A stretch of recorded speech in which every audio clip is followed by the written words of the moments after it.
बिस्मिल्लाहिर्रहमानिर्रहीम। अस्सलाम वालेकुम व्यूवर्स, उम्मीद करता हूँ कि आप सब खैर आफ़ियत से होंगे। व्यूवर्स, पिछली वीडियो में हमने बात की थी कि एम एस वर्ड में हम पिक्चर्स के बाद शेप्स को किस तरह से उसमें इंसर्ट करेंगे। शेप्स को इंसर्ट करने के बाद उनको ड्रा किस तरह से करेंगे अपनी मर्ज़ी के साथ। उनके जो पॉइंट्स होते हैं उनको किस तरह से एडिट करेंगे। पॉइंट्स एडिट करने के साथ साथ उनकी जो डिज़ाइनिंग है वो किस तरह से एडिट करेंगे और उसमें लिखेंगे कैसे। ठीक है, तो हम उसमें एंड पर बात कर रहे थे ड्रा टेक्स्ट बॉक्स के बारे में। तो उससे आगे अब चलते हैं कि ड्रा टेक्स्ट बॉक्स से आगे क्या चीज़ें हैं और हम क्या क्या चीज़ें इसमें परफॉर्म करने वाले हैं। जी, तो हम एम एस वर्ड ओपन करेंगे तो एम एस वर्ड में हम यहाँ पर शेप्स हमने ड्रा की हुई थी। ठीक है, ड्रा ये मैंने पहले से की हुई हैं। तो पिछली वीडियो में हमने कोई और शेप्स ड्रा की थी, तो मैंने इसको इसमें आपको ड्रा टेक्स्ट बॉक्स जो था, टेक्स्ट बॉक्स था, उसके बारे में थोड़ा सा बताना था।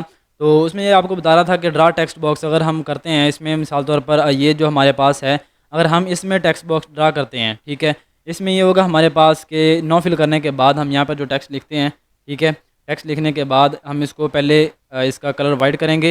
होम पर जाकर इसका कलर वाइट करने से तो हम देखेंगे ये जब कलर वाइट हुआ है, ठीक है, कलर वाइट करने के बाद हम ये देखते हैं कि इसको, ये तो हमारे पास जो था स्क्वायर शेप था, ठीक है, हमारे पास स्क्वायर शेप थी। यहाँ पे हम जैसा भी लिखेंगे स्क्वायर शेप में वैसे लिखेंगे तो फिर भी सही लिखा जाएगा। ठीक है, अगर हम इसमें देखें या लेकिन हम यहाँ पे आएँ तो अगर सर्कल में आएँ तो हम जैसे भी यहाँ लिखना शुरू करेंगे तो देखेंगे आप कि यहाँ पर जो है इनका जो बॉर्डर है उन्होंने पहले से ही सेट किया हुआ है। ठीक है, इसका जो बॉर्डर था उन्होंने पहले से ही उन्होंने सेट किया हुआ है, जो इससे आगे नहीं बढ़ सकता। ये जो टेक्स्ट हम यहाँ पर लिखेंगे वो एक ख़ास हद तक रहेगा, उससे आगे नहीं बढ़ सकता। तो हम चाहते हैं, अगर हम चाहते हैं कि यहाँ पर भी टेक्स्ट आइए, जो हमारे पास खाली जगह बच रही है यहाँ पर भी हमारे पास टेक्स्ट आए, तो यहाँ पर इसके लिए हमें टेक्स्ट बॉक्स इंसर्ट करना पड़ेगा। ठीक है, टेक्स्ट बॉक्स है, फॉर एग्जांपल ये मेरे पास जो पहले वाला टेक्स्ट बॉक्स हमने यहाँ पे इंसर्ट किया हुआ है, हम इसी को उठा के इधर लेके जाते हैं। ठीक है, इसी को उठा के हम यहाँ पर लेके आते हैं। तो इसको यहाँ से चाहें हम तो इसको थोड़ा सा बहुत जहाँ जिस तरफ भी लेके जाएँ, इसके अलाइनमेंट सेट करना चाहें हम इसको सेट कर सकते हैं। ठीक है,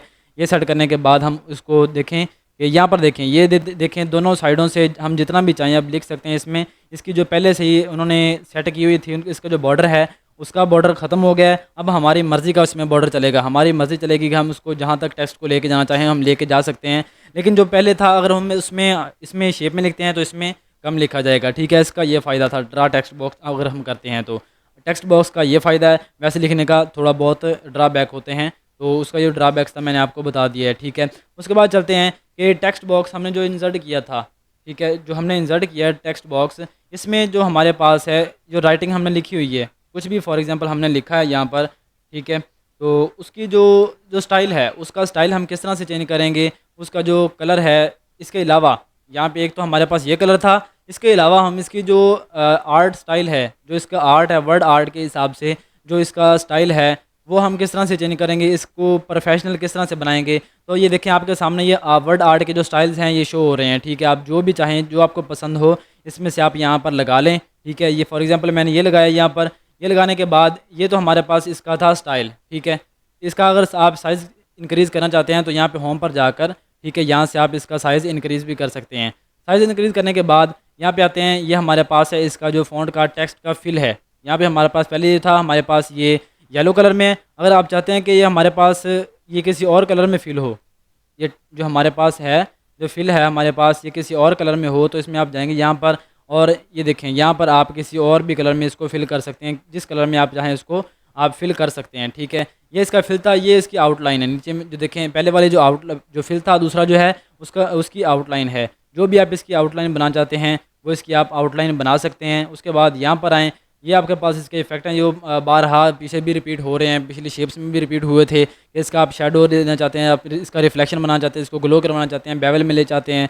इसके अलावा इसके 3D रोटेशन करवाना चाहते हैं। इसके अलावा इसमें लास्ट में एक और ऑप्शन ऐड हुआ है, वो है ट्रांसफॉर्मेशन। ट्रांसफॉर्मेशन में ये है कि आप इसको जिस तरह से भी स्टाइल देना चाहें, इसको आप सर्कल में लिखना चाहते हैं, ठीक है, आप इसको ऊपर नीचे जिस तरह से भी आप चाहते हैं आप इस तरह से इसका स्टाइल दे सकते हैं। जो भी आपको यहाँ से स्टाइल पसंद हो, यहाँ से आप इसको जो वर्ड आर्ट का जो स्टाइल है, आर्ट स्टाइल, इसमें आप कोई भी लगा सकते हैं। ठीक है, जो आपके मन में आए, जो आपको अच्छा लगे, ये आप यहाँ से अपना जो आर्ट का स्टाइल है वो इसमें आप एडजस्ट कर सकते हैं। या देखें ये बिल्कुल यहाँ से हम इस तरह से देखेंगे तो ये बिल्कुल प्रोफेशनल लग रहा है। ठीक है, प्रोफेशनल लग रहा है। तो ये स्टाइल सेट करने के बाद ये टेक्स्ट की डायरेक्शन है, ठीक है, यहाँ पे क्लिक करेंगे, हॉरिजॉन्टल चाहते हैं आप, वर्टिकल चाहते हैं, ठीक है, जहाँ जो भी आपकी टेक्स्ट की डायरेक्शन आप चाहते हैं वो उसको यहाँ से आप इस यहाँ पर क्लिक करते जाएँ, आप अपने टेक्स्ट की जो डायरेक्शन है वो चेंज कर सकते हैं, ठीक है। अलाइन टेक्स्ट पर जाएंगे, यहाँ पर क्लिक करते हैं, मिडल में करना है। ये देखें, इसमें पहले मैंने आर्ट स्टाइल लगाया हुआ है, तो यहाँ सब करते हैं। अलाइन टेक्स्ट ये टॉप पर है, इसको मिडल में लेके आना चाहते हैं, ये मिडल में आ जाएगा हमारे पास, ठीक है।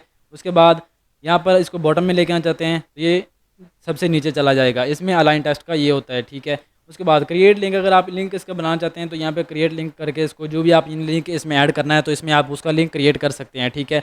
उसके बाद ये पोजीशन है, पोजीशन का भी यही फंक्शन होता है कि जो आपने यहाँ पे वर्ड आर्ट जो आर्ट स्टाइल इसमें आपने लगाया पूरे डॉक्यूमेंट में, आप उसको कहाँ पर रखना चाहते हैं, ठीक है। ये इसकी पोजीशन आ गई है। उसके बाद ये जो रैप टेक्स्ट है, रैप टेक्स्ट का भी वही फंक्शन होता है, सेम जो मैंने आपको पिछली वीडियो में बताया था कि रैप टेक्स्ट का जो सेम वही फंक्शन होता है, बिहाइंड द टेक्स्ट, उसके बाद in front of text, throw, tight, ये सारा इसका वही फंक्शन है जो मैंने आपको पहले बताया था, ठीक है। बिहाइंड द टेक्स्ट करेंगे तो जो टेक्स्ट है वो पीछे की तरफ चला जाएगा, ये हमारी शेप है जो फ्रंट पे आ जाएगी, ठीक है। उसके बाद ये जो हमारे पास है ब्रिंग फॉरवर्ड, उसके बाद ये देखें ब्रिंग फॉरवर्ड और सेंड बैकवर्ड, इसका क्या फंक्शन है ये देखते हैं। तो पहले हम इसमें एक और शेप इंसर्ट कर लेते हैं, ठीक है। मैं फिर आपको उसके बारे में अच्छे तरीके से बता देता हूँ। तो ये पहले हम इसमें एक और शेप इंसर्ट कर लेते हैं। हमने ये शेप इंसर्ट की है, ठीक है। इसका हम कलर चेंज करते हैं। कलर चेंज करने के बाद देखते हैं कि इसमें जो ब्रिंग फॉरवर्ड और ये जो सेंड बैकवर्ड है इसका क्या फंक्शन है, ठीक है। अब देखें कि हमारे पास ये शक्ल है, एक मुस्ततिल हमारे पास रेक्टेंगल है, उसके बाद हमारे पास ये एक सर्कल है, ठीक है। हमारे पास एक सर्कल जो है, सर्कल हम चाहते हैं, ये देखें सर्कल ये हम एक दूसरे के ऊपर रख लिए हैं, ठीक है। हमने ये जो हमारे पास शेप थी हमने एक दूसरे के ऊपर रखी हुई हैं। ये एक दूसरे के ऊपर रखने के बाद हम चाहते हैं कि जो शेप हमारे पास ऊपर नीचे आए, जो हम चाहते हैं अपनी मर्ज़ी से के हिसाब से उसको एडजस्ट करना चाहते हैं, तो ये देखें ब्रिंग फॉरवर्ड और सेंड बैकवर्ड से इसको कर सकते हैं। तो ये जो हमारे पास था ये ब्लैक कलर में, ये ब्लैक कलर में अगर ये ना करें तो ये देखें पीछे वाला जो है हमारे पास रेक्टेंगल है, इसको आगे लेके आना चाहते हैं, इसको ब्रिंग फॉरवर्ड अगर करेंगे, ठीक है, तो इसमें सिर्फ एक स्टेप आगे आ जाएगा। हमने जितनी भी शेप्स इंसर्ट की हैं उसमें से एक शेप को छोड़ के आगे आ जाएगा, ठीक है। ये देखें एक शेप मैंने की है तो ये आगे आ गया, एक शेप को छोड़ के आगे आ गया, दरमियान में आ गया। अगर इसको ब्रिंग टू फ्रंट करते हैं तो ये सबसे आगे आ जाएगा, बिल्कुल फ्रंट पे आ जाएगा। ये एक शेप नहीं बल्कि सारी जितनी भी हमारे दरमियान में शेप्स होंगे उनको पार करके ये हमारे पास पहले नंबर पर आ जाएगा, ठीक है। उसके बाद सेंड बैकवर्ड का भी यही है कि ये हमारे पास ये जो हमारे पास है ट्राइंगल, ट्राइंगल को हम पीछे पीछे लेके जाना चाहते हैं। सेंड बैकवर्ड किया है, अब सेंड बैकवर्ड किया है तो एक शेप पीछे की तरफ चला गया है, ठीक है।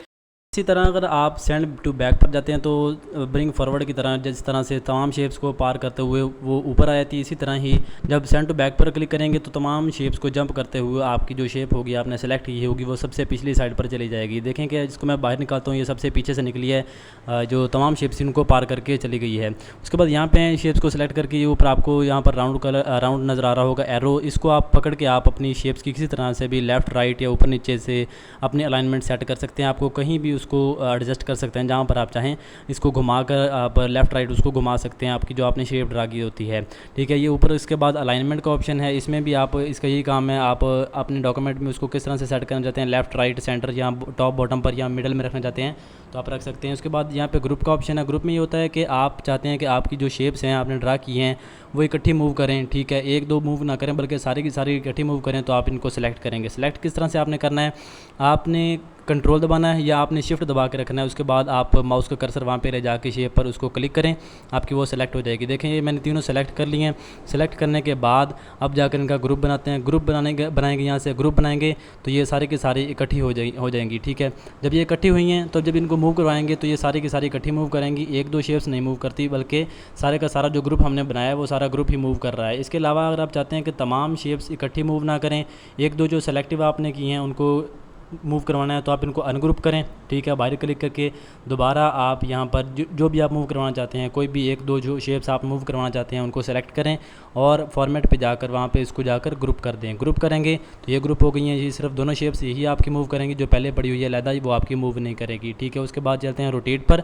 रोटेट में क्या है कि जिस तरह से मैंने आपको बताया कि जो आपके ऊपर आपका शेप के ऊपर जो होता है ये राउंड कलर का एरो होता है, उसी तरह आप इसको भी रोटेट करवा सकते हैं। उससे पकड़ कर आप किसी भी तरह से अपने 360 एंगल पर उसकी अलाइनमेंट सेट कर सकते हैं, लेकिन यहाँ पर आप इसकी सिर्फ ऊपर नीचे और दाएं बाएं सिर्फ लेफ्ट राइट पर ही उसकी अलाइनमेंट सेट कर सकते हैं। उसके बाद ये आपका ऑप्शन यहाँ पे आ रहा है, ये आपका हाइट का ऑप्शन है, ठीक है। जो आपने शेप ड्रा की है उसकी हाइट को एडजस्ट कर सकते हैं, छोटी कर सकते हैं, बड़ी कर सकते हैं, जो जितनी भी आप उसको एडजस्ट करना चाहें। आप इसकी हाइट यानी कि आप उसकी जो हाइट उसको कर सकते हैं बड़ी या छोटी। उसके बाद यहाँ पे आते हैं चौड़ाई, ये आपकी विड्थ है। इसकी चौड़ाई भी आप ऊपर नीचे या जितनी भी आप रखना चाहें, उसको छोटे करना चाहें छोटी कर सकते हैं, बड़ी करना चाहें आप इसको बड़ी कर सकते हैं। तो दोस्तों आज के लिए सिर्फ इतना ही। जो हमारा इंसर्ट ऐप का थोड़ा सा हिस्सा रह गया वो इंशाल्लाह हम डिस्कस करेंगे नेक्स्ट वीडियो में। तो इस वीडियो को हमारे को लाइक कीजिए और अपने फ्रेंड्स के साथ भी इसको शेयर कीजिएगा, तो और हमारे इस चैनल को सब्सक्राइब करना ना भूलिएगा। तो मिलते हैं नेक्स्ट वीडियो में इंशाल्लाह। तब तक के लिए अपना ख्याल रखिएगा। अस्सलामु अलैकुम।